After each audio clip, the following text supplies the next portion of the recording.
Welcome to Curious Goldfish, a podcast community where music and curiosity come together through interesting conversations with the music makers of our world.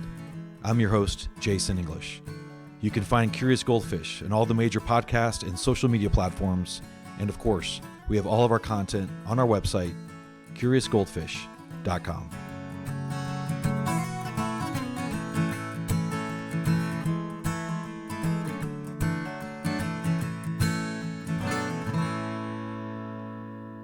Chris, really appreciate your time. Thanks for doing this. Thanks for having me. Yeah, thanks. So I know you've played music all over the world. I think I heard someone say that the Curious Goldfish podcast is on your bucket list in terms of things in your career to check off. So I'm glad we made this happen. Yeah, me too. Finally made it. No, I really appreciate it. I know you've been through a lot in the last few weeks out in California, and I kind of want to lead with that because you almost didn't make it to the 30A Songwriters Festival, right? Yeah, it was well, obviously the fires in LA, that was took everybody by surprise, and what we thought was just going to be one more of a yearly thing that kind of happened in Malibu, and then it just got really out of hand,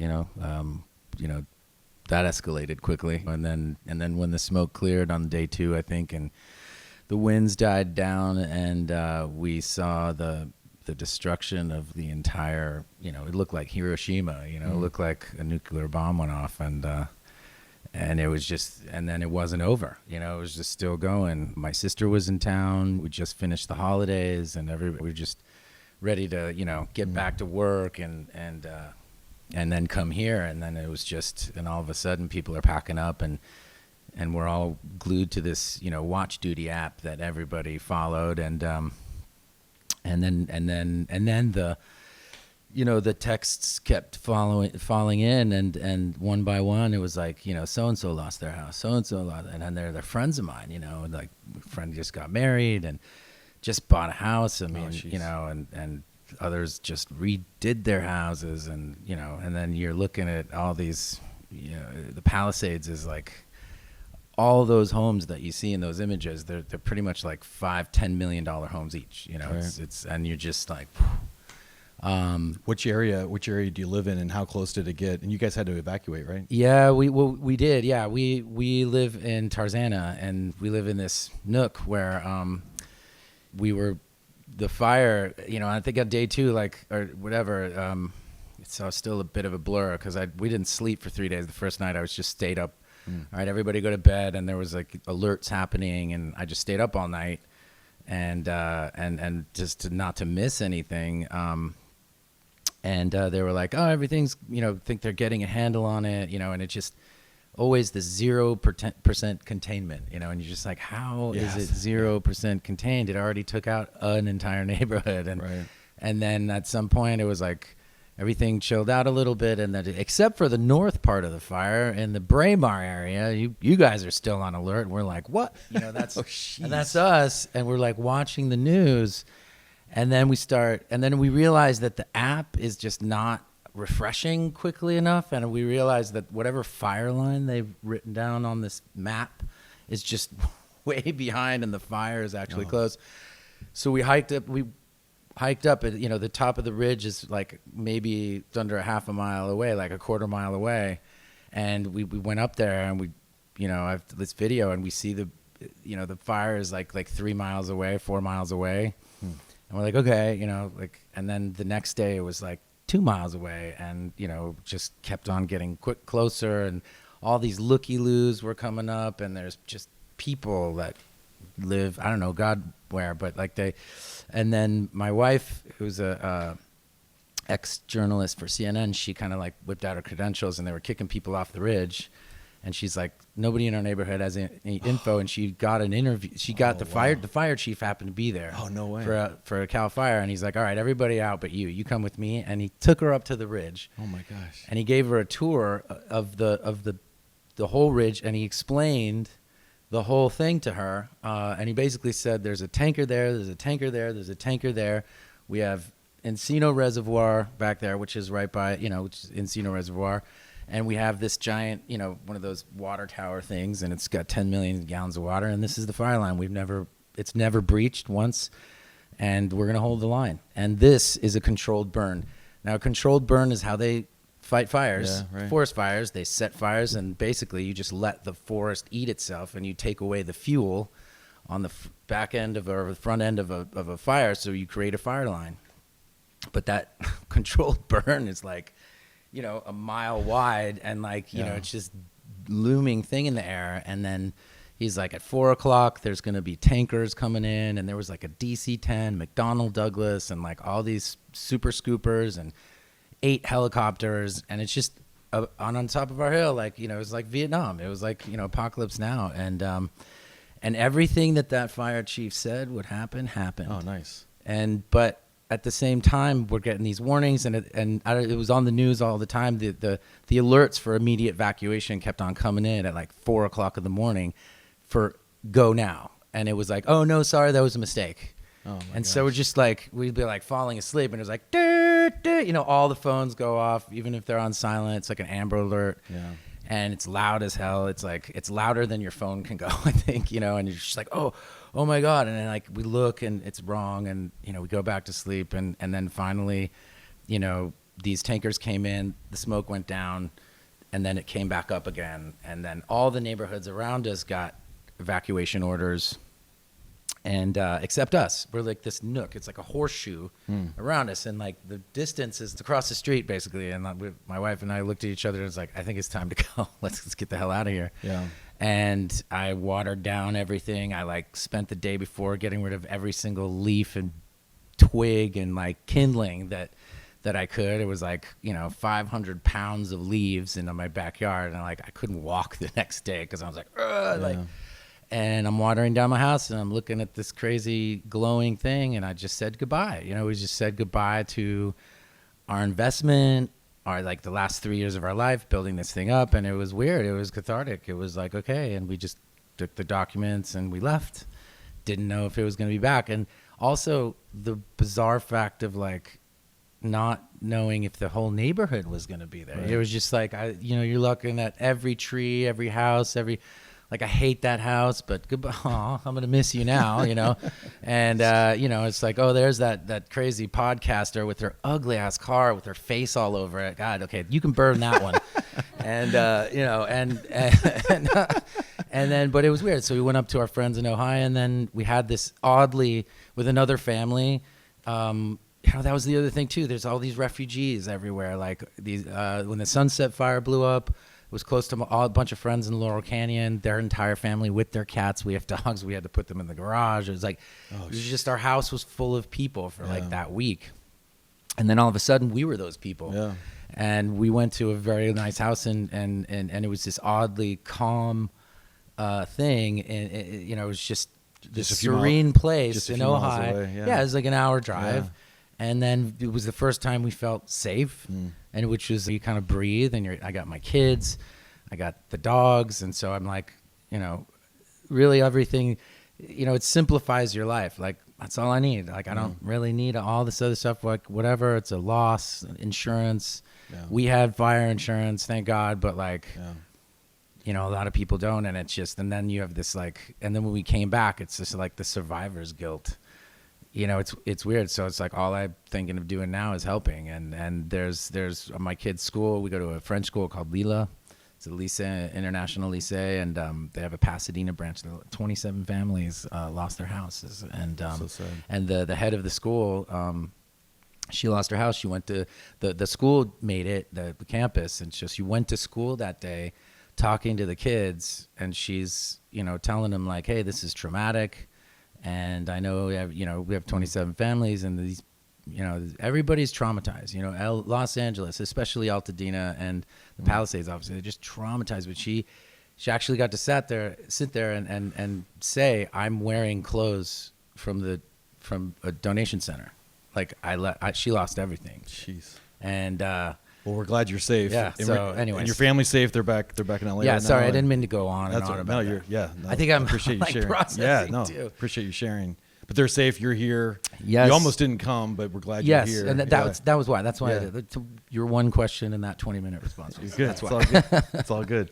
So ironically, I've been coming down here for a few years with all my friends, and 2 years ago we were here before I started this podcast. And I remember seeing you on a Saturday morning. I was coming down looking at old 30A Songwriters Festival clips that I have, and the first one I looked at was you singing a song called "Sweet California." Yeah. This was like this last weekend, and we were trying to put this together. You were unsure whether you were coming and whether this would work out, so you're here. But I was like, oh my gosh, this is his tribute to California, right? Yeah, I played Central Square yesterday, and you do a lot of gigs, and you're just like, all right, this is a song I wrote about, and literally I stopped because it only hit me then because it's just been so quick. There's no time to think about much, and I was not prepared. And just like I had to pause, and I'm like, oh my God, this is like a poignant song all of a sudden in a way that was like so personal to me. And I mean, it's already a personal song, but I originally wrote it because I wanted to leave California. I was, at the time I wrote it, which is 1,000 years ago, I was doing lots of gigs, and I was trying to get signed. I was trying to make it in the business. Napster it was like the beginning of the shift, and it was just became difficult. And I was like, man, screw this. I'm just going to go live in France and like make cheese and bread and drink wine and speak French. Yeah. And, and then I wrote the song to myself, and it was like, no, stick it out, man. You're going to be all right. And I did. And, here I am. So, well, hopefully you'll have a chance to perform it. But the lyrics that struck me is like verse 2, you and I know we've always been and always will be through thick and thin. Mm-hmm. And you go on to say, through it all to hell and back again. With every hand we're dealt, we'll raise the bets. Nothing's going to keep you from yours or me from mine. Yeah. That means so much right now, right? It's just like, yeah. I mean, I know. It hit me yesterday, like in front of like a packed house. And that was a moment for me. I had to like hold back tears almost. I was just, because I know what that song is about. And like, there's people that are just suffering, man. They're just, my friend was telling me how the fire started down the street from them in Palisades, and they were one of the ones in their cars that got stopped on Sunset that they abandoned, and then they had to bulldoze them out of the way. The cops were running through. They're like, get out of the car and run for your life. And they did. And, her husband fucking ran and was like, I'm going to get the truck. And he fucking went, and he got out of there, and they met down the hill.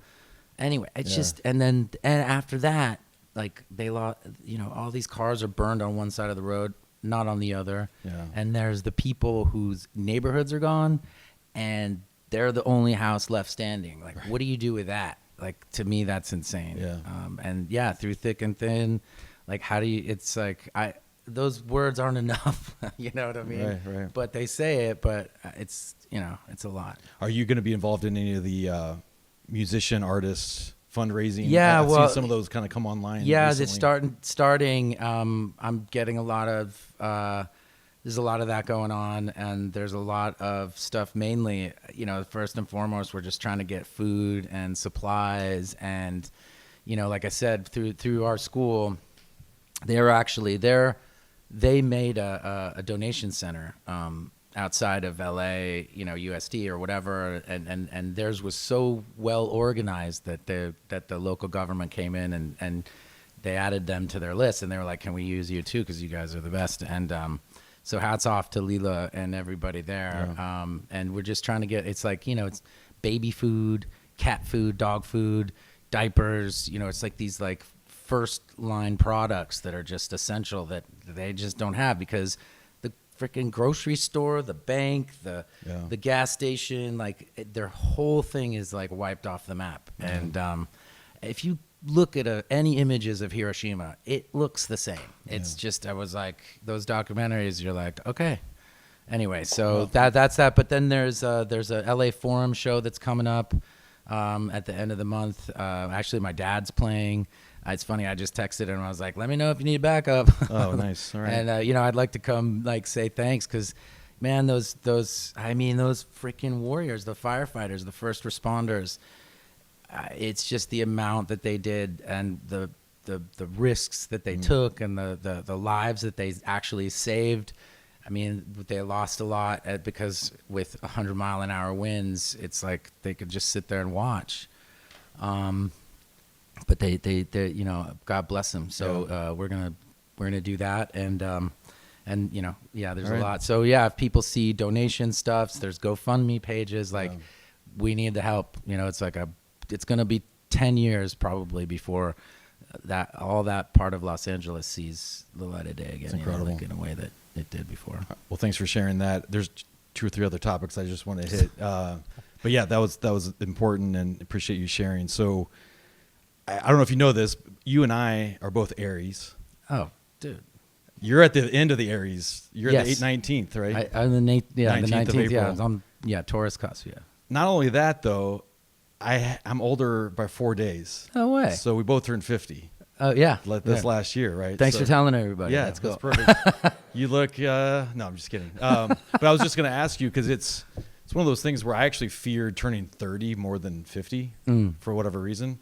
But it's been the best year of my life. Yeah, that's totally weird. I don't know what's wrong with you. But it's the best year of my life. Yeah. And I just want to ask you, what has your experience turning 50 been like? And did it mean anything different? And how do you look, for sort of that next, 40 years? You mean the second half? Yeah, the second half. Yeah, we're really we're really all just trying to get to 100, right? I mean, that's really the round number that like.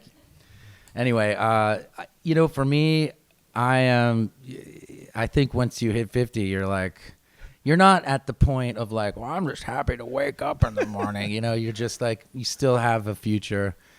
There's no sense of getting doom and gloom about it. Abe Lincoln, whatever he said, most people are only as happy as they make their minds up to be. So I try and live my life like that. But I am blessed. I'm remarried. I have 2 beautiful children. I have an amazing wife. I have 2 beautiful children from a previous marriage, and I married the most wonderful woman, and she has a child from a previous marriage. So I have 3 kids now, 2 dogs, and we can all fit in 2 cars and go anywhere and do anything. So that's cool. At the end of the day, I got more stuff to do. I got music to make. I got projects, and just trying to make the world a better place. Yeah. And I think when you get to 50, I think you kind of have the wisdom. It's like the youth is wasted on the young.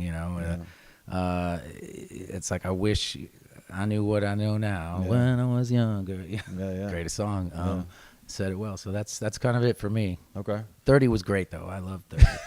I think you and I live different lives. I mean, in a lot of different ways. But yeah, 30, I was father of 3 and just trying to do it. But I had my first. I was 32. Yeah. But back to Aries real quick, and then we'll move on. I think you and I are both really good examples of Aries being the best looking, most romantic, the most talented, artistic, right? So I think we're testament to that we can always kind of fall back to. Yeah, so, I'm down. What he said. All right. So you mentioned your dad earlier. Some people may know this, not everybody, I don't think. So not only is Stephen still is your father, but your mother is Véronique Sasson. Mm-hmm. Is that close? Véronique Sanson. Véronique Sasson. My last name's English, so I don't speak French that well. That's okay. But she is an amazing artist and musician in her part of the world. She is, right, and probably globally. Amazing. She, the thing is, I grew up. I obviously grew up in it. I spent most of my free time from school on tour when I wasn't on tour with my dad, I was on tour with my mom. And but they respectively, their story is just an amazing love story of music and passion and just innovation, feminism, just stubbornness, and just really it's a fascinating story. Anyway, so I lived that. That was my sort of I don't know, canvas. Yeah. I was like, all right, this is what you and my mom is at the level, and I think that it was always harder as a woman for her to prove that, but anytime she walks on stage, she does. In France, if you take any cab ride anywhere, you say to the driver, "Do you know Véronique Sanson?" And the guy will say, "Oh, Veronique, why my ears? I remember. Here's my playlist and da da da. And then she is like, in France, she is loved and adored. She's like Joni Mitchell meets Cher, because she's not as like, you know, folky as Joni, and she puts on a rock show. She rocks pretty freaking hard. And any friends of mine that I've ever, you know, we've toured. I toured with her because it's a family thing. We're like, hey, you want to go on the road together? This is fun. You know, I'm very close with both my parents. I'm super close with my mom, and so I take, you know, my friends on the road, and all of them, they're like, what the, oh my God, you know, like Lee Sklar, he played with my mom. You know, guys from Tower of Power, like she'd get these different parts of American culture, and when she was married with my dad, she went and lived there, and he's just like, take my musicians, take all these best guys in the world and go at it. And then here's some advice, and here's this producer. So she really was able to like harness an American sort of take on this very French woman with these amazing chords. But she grew up in France. My grandparents, her mom and dad, they were resistance in World War II, and they were diplomats. And so she came up in a pretty posh lifestyle, but very highly educated. And so she took lots of classical piano, but also she was just a diehard fan of the blues and Duke Ellington and you know, Gershwin. And so she has this amazing melodic sense of like blues meets this classical chords, but like rock, like beats. So like 70s sound, and it's badass, and her voice is just, that's awesome. So anyway. So if music was the family business, was there ever a moment in your life where it was like, I'm going to kind of do something else, or was it always either expected, or did you always want to just be part of the family business of music and art and things like that? I mean, well, race car driver came up a couple times in my mind just because I was a dumb kid. And, you know, we all have aspirations that we could be the best in the world at something. Yeah. But then, yeah, it was pretty quick. There was never any doubt, really. I don't know. There was a time I didn't know. Like when I was little, for example, I thought that the high notes on a guitar were at the bottom of the neck. Like I thought, because it went up. So, and then, I think I got a vinyl player, and then somebody gave me a Buffalo Springfield album, and I put it on, and I heard For What It's Worth. And honestly, that song did it for me. And I was like, what? I was just so like, what is that sound? What's that sound? Isn't it? I know, but yeah. And then the other song was Little Wing from Jimi Hendrix. I heard it coming home from from school, and I was like, who is that? That is amazing. And they said it's Jimi Hendrix, and I was like, oh, but he does like he rocks out. He does like Foxy Lady, and that's very different. And it was just all of a sudden like the panoply, like the spectrum of what is possible as music. And of course, all the time, all I saw my whole life was people having the time of their life, right. Laughing and just like being goons, and with no consequences, none whatsoever. And people just said yes to them everywhere they went. And I was like, yeah, I want to do that.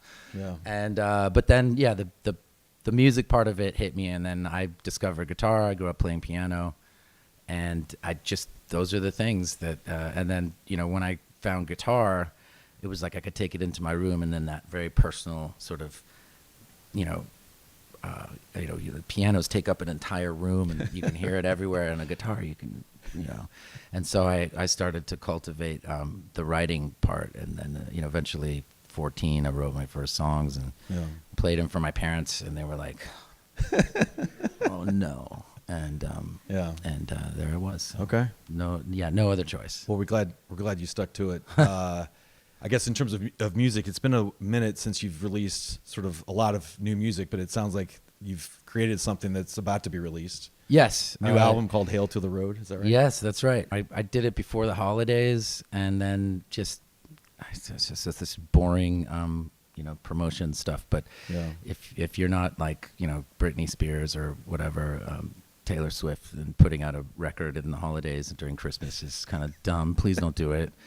Actually, everybody else do it. And that way I'll have more room to put out. I mean, we live in a world where the internet and digital stuff just sort of, it's a flooded world out there. There's, it's very crowded and hard to pierce through. So we've been waiting, and and we're setting it up now to release. So. Is there a theme to that? Is there certain inspiration to the Yeah, songs? yeah. There's well, I was going through my own love story, and so there's a few of those, and then there's also just a really weird a couple of there's this great song called "Hail to the Road." That's a kind of quirky, weird thing, and I did it very, it was very low budget.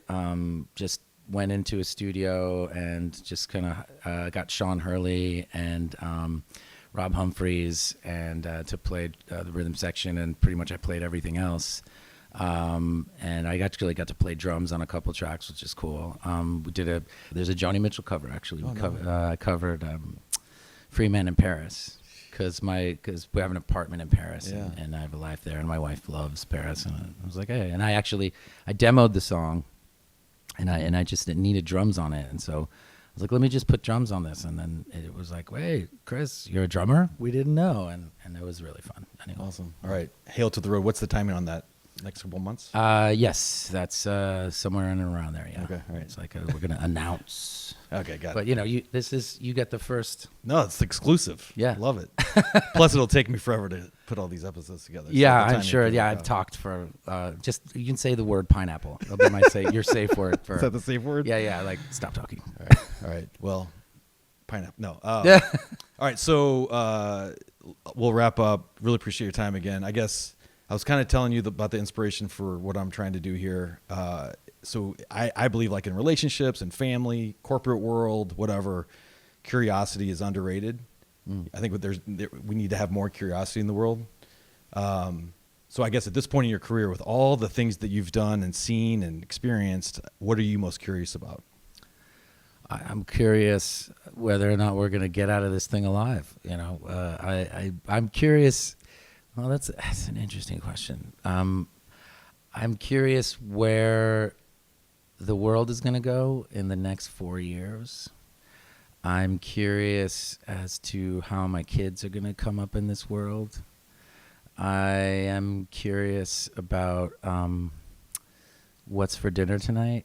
I guess there's a range of curiosities that hit me daily. I think that, yes, I'd just like to say the theme of your show is beautiful.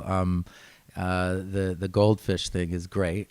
It's a very, just for the mere fact that I played sports and we talked about that. The term goldfish wasn't used until Ted Lasso, but, or whatever, probably before that. If anything, these fires, catastrophe or just a bad day, it's going to hit you.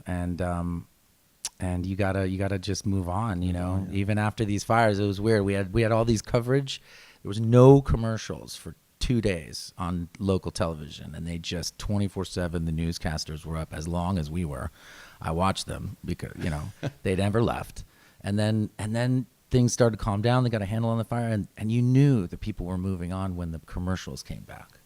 And all of a sudden, it was like you turned on and it was just like, wow, that was fast. It's done. We're over. And there was a sense of ouch, but there was a sense of it's time to get back up, and we have to, you just have to keep going until you can't.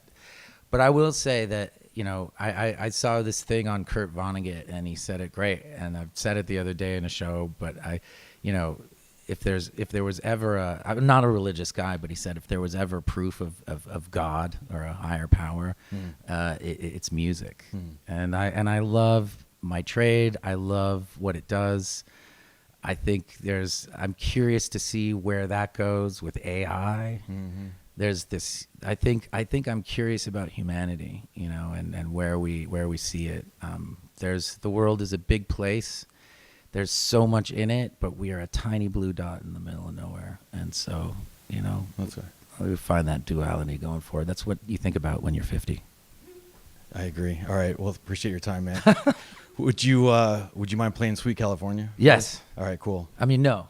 Okay. That's right. Be happy to. All right. Thanks, man. Hey, I'm Chris Stills, and this is a song called Sweet California.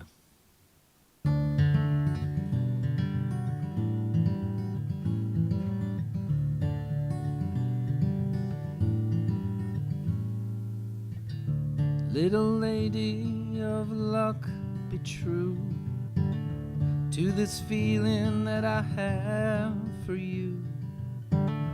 Open up your heart and I will open mine. In your brightest moment I go blind, even though I keep an open mind. Every finest hour was written in your eyes. Oh, sweet California, love's a river running through ya. Oh, sweet California.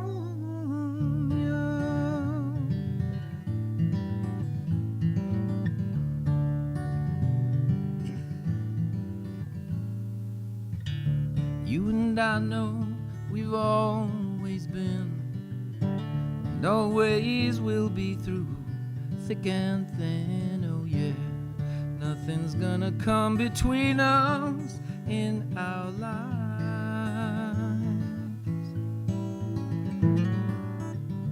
Through it all, to hell and back again.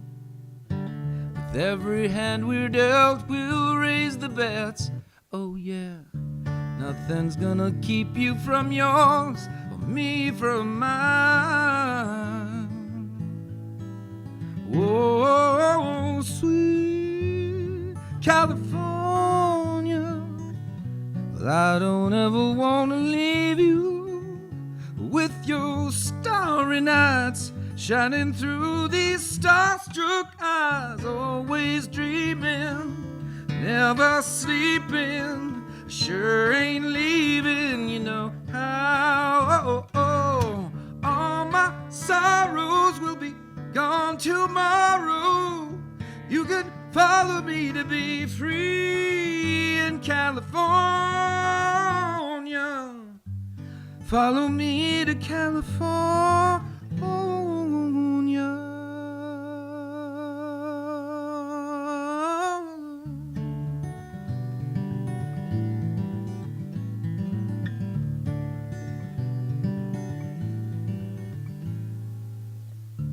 I can never seem to take my eyes off you. Your only mirror is an ocean view. After every day you bring me starry nights. You gave me a place to call my own, and in your arms you make me feel at home. After every rain you bring me a sunny skies. Oh, sweet California, love's a river running through ya. Oh, sweet California, well, I don't ever want to leave you.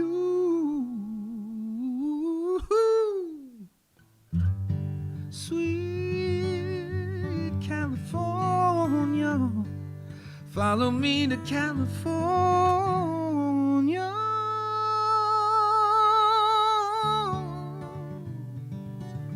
So follow me to California. Follow me to California. Follow me to California. Follow me, follow me, follow me to California.